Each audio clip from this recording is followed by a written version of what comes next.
presented by Mathli Express Music.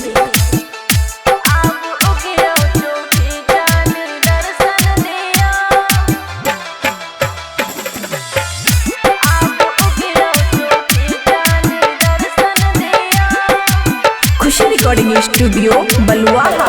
अब उगियो चौठी जाने दर्शन दियो, अब उगियो चौठी जाने दर्शन दियो।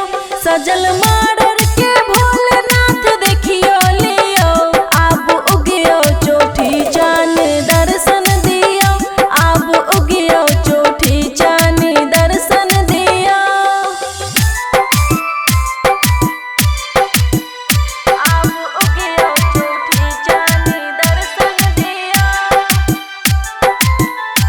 अब उगियो चौठी जाने दर्शन दियो। डीजे गुट मधुबनी, डीजे गुट मधुबनी। मिक्स बाय अमन अक्के। देने व्रत हो में लोहा के प्रभु, बिजू अंगना में अर्पण सजा के प्रभु। साँच टिकरी अच्छ सजल, साँच टिकरी अच्छ सजल प्रेम अर्पण लियो। अब उगियो चौठी चान दर्शन दियो, अब उगियो चौठी चान दर्शन दियो। अब उगियो चौठी चान दर्शन दियो,